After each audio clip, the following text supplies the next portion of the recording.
নমস্কার বন্ধুরা, আমি সুচরিতা সবাইকে স্বাগত জানাচ্ছি কিপ গ্রুমিং চ্যানেলে। বন্ধুরা, আশা করছি ঈশ্বরের আশীর্বাদে প্রত্যেকেই ভালো আছেন এবং সুস্থ আছেন। সামনেই আসতে চলেছে অশোক ষষ্ঠী, তার উপরই আজকের এই ভিডিওটি বানানো হয়েছে। অশোক ষষ্ঠীর ব্রত সাধারণত চৈত্র মাসের শুক্লা ষষ্ঠী তিথিতে সন্তানবতী মহিলারা সন্তান ও পরিবারের মঙ্গল কামনায় পালন করে থাকেন। এই ব্রত পালনের মূল উদ্দেশ্য হল সন্তানের দীর্ঘায়ু, সুস্বাস্থ্য, পারিবারিক সুখ শান্তি এবং দুধে ভাতে অর্থাৎ প্রাচুর্যপূর্ণ জীবন নিশ্চিত করা।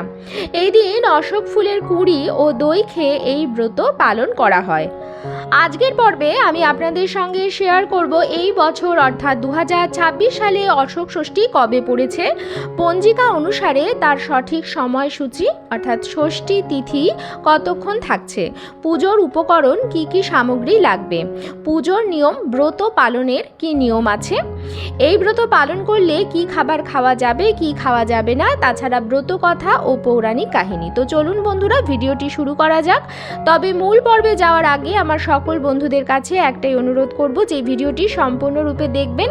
ভিডিওটি দেখার পর যদি ভালো লাগে তাহলে অবশ্যই কিন্তু একটি লাইক করবেন, কমেন্টসে লিখবেন জয় মা ষষ্ঠী দেবীর জয়, এবং বন্ধুরা অবশ্যই ভিডিওটি শেয়ার করবেন আপনাদের নিকট আত্মীয় স্বজন এবং বন্ধু বান্ধবদের সাথে।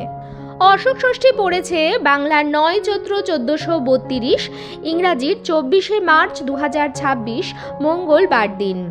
ষষ্ঠী তিথি শুরু হচ্ছে সোমবার রাত্রি 9:37 থেকে এবং ষষ্ঠী তিথি থাকবে মঙ্গলবার রাত্রি 7:13 পর্যন্ত। উদয়া তিথিকে মান্যতা দিয়ে মঙ্গলবার দিন অর্থাৎ আগামী 24শে মার্চ তারিখে অশোক ষষ্ঠী পালন করা হবে। এই ব্রতর দিন প্রথমে বাড়ির মহিলারা সকাল থেকে উপবাস রেখে ষষ্ঠীর থানে পুজো দেন। তারপর অশোক ফুলের বীজ, মাসকলাই এবং দই আর কাঁঠালি কলা দিয়ে উপোস ভাঙেন। এই পুজোর উপকরণের মধ্যে 6টি মাসকলাই, দই, কাঁঠালি কলা এবং অশোক ফুলের কড়ি একসঙ্গে মেখে খেতে হয়। তবে এই পুজোর প্রসাদ কিন্তু দাঁতে ছোঁয়ানো যায় না। বাড়ির মহিলা সদস্য মূলত এই পুজোর প্রসাদ গিলে খান। অশোক ষষ্ঠীর দিনে কিন্তু মায়েরা নিরামিষ খান, কারণ এই দিনে আমিষ খাবার, পেঁয়াজ রসুন গ্রহণ করা যায় না। অন্নের বদলে এই দিন আটা ও ময়দা দিয়ে তৈরি খাবার এবং সেই সঙ্গে সাবু মাখা খাওয়া যেতে পারে। পোড়া খাবারও অশোক ষষ্ঠীর দিন খাওয়া যায় না। অশোক ষষ্ঠীকে অনেকে অরণ্য ষষ্ঠীও বলে থাকেন। যাই হোক, এই পুজোর অশোক কুড়ি হচ্ছে প্রসাদ। এই তিথিতে অশোক ফুল এবং বীজ খাওয়ার নিয়ম আছে। আয়ুর্বেদে অশোক গাছের ভেষজ গুরুত্ব প্রচুর। মরশুমি অসুখ, স্ত্রী রোগ থেকে প্রতিষেধক তৈরি করে অশোক ফুল, বীজ এবং গাছের ছাল। এই গুণকেই সমাদর করা হয় ব্রত পালনের মাধ্যমে।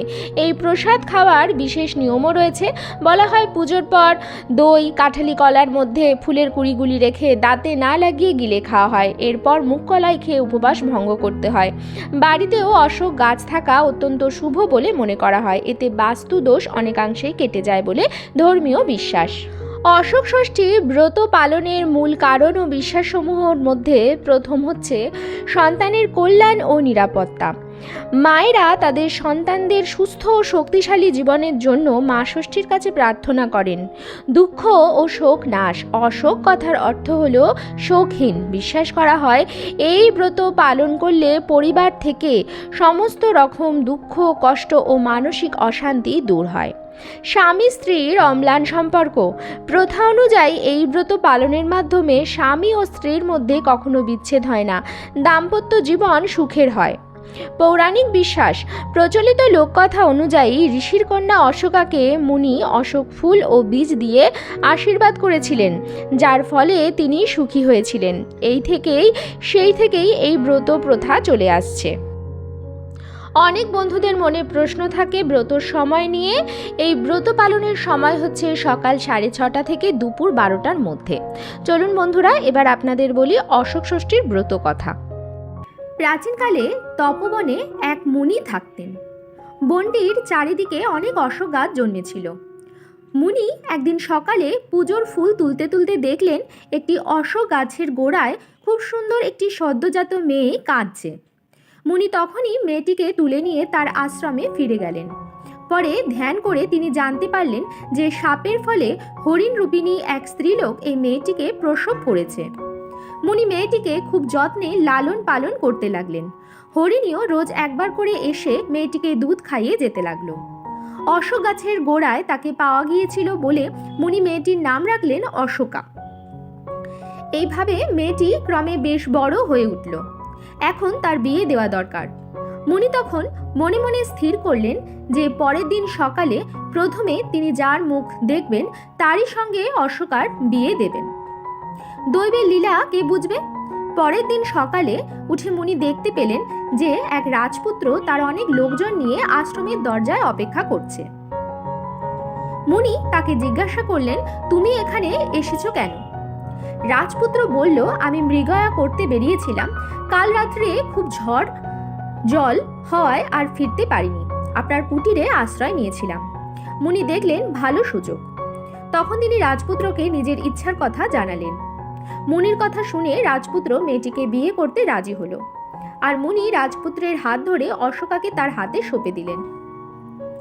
মুনি পরে বললেন, কুমার, আমি তোমার পরিচয় জানি না, আর তুমিও এর পরিচয় জানো না, তবুও আমার কথায় তুমি একে বিয়ে করলে। তুমি আর তোমার বাবা এ বিয়েতে খুশিই হবেন। অশোকা খুবই গুণের মেয়ে। তারপর মুনি আবার অশোকাকে বললেন, মা অশোকা, এই অশোক ফুলের বীজগুলো দিচ্ছি, নিয়ে যা। আর এখান থেকে যাবার পথে এই অশোক ফুলের বীজগুলো রাস্তায় ছড়িয়ে দিস।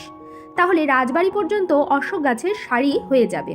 আর দরকার হলে তুই একলাই এই অশোক গাছের সারি ধরে আমার কাছে পথ চিনে আসতে পারবি। আর অশোক ফুলগুলো শুকিয়ে রেখে দিস। চৈত্র মাসের অশোক ষষ্ঠীর দিনে ওগুলো খাস, তাহলে জীবনে কখনো শোক তাপ পাবি না। মুনিকে প্রণাম করে রাজপুত্র অশোকাকে সঙ্গে নিয়ে রাজবাড়িতে ফিরে গেল। রাজা রানী সব শুনে খুশি মনেই ছেলে বউকে বরণ করে ঘরে তুললেন। এরপর বেশ কিছুদিন কেটে গেল। অশোকার 7 ছেলে ও 1 মেয়ে হয়েছে। রাজা রানী সময় মতো সকলেরই বিয়ে দিয়ে স্বর্গে গেছেন। একবার চৈত্র মাসের শুক্লা ষষ্ঠীতে রাজার বাৎসরিক শ্রাদ্ধের তিথি পড়ল। অশোকা বউদের ডেকে বলল, আজ অশোক ষষ্ঠী, আজ আমি ভাত খাবো না। বউয়েরা তখন মুখ কড়াই সেদ্ধ করে দিল। সারাদিন কাজকর্ম করার পর ক্লান্ত হয়ে রাত্রিরে সকলেই ঘুমিয়ে পড়ল। পরের দিন অশোকা দেখল যে ছেলের বউয়েরা কেউ ঘুম থেকে ওঠেনি। শেষে ঘরের দরজা ভেঙে ফেলে অশোকা দেখলে যে সকলেই বিছানায় মরে পড়ে আছে। এই অবস্থায় পড়ে অশোকার হঠাৎ মুনির কথা মনে পড়ে গেল। অমনি সে অশোক গাছের সারি ধরে মুনির কাছে গিয়ে হাজির হলো। মুনি অশোকার সব কথা শুনে ধ্যান করে সব কথা জানতে পারলেন। আর অশোকাকে বললেন, যখন সেদ্ধ করেছিল তখন অসাবধানে একটা ধান তার মধ্যে পড়ে গিয়েছিল, আর তাই খাওয়ার জন্যই ওই পাপে ওই দুর্দশা হয়েছে তাদের। যাক, তুই এই কোমণ্ডুলের জল নিয়ে গিয়ে তাদের গায়ে ছিটিয়ে দে, তাহলেই সকলে বেঁচে উঠবে। অশোক ষষ্ঠীর দিনে খুব সাবধানে 6টি অশোক কুড়ি, 6টি মুগ কড়াই দই দিয়ে খেয়ে নিস, তারপরেই অন্য জিনিস খাস।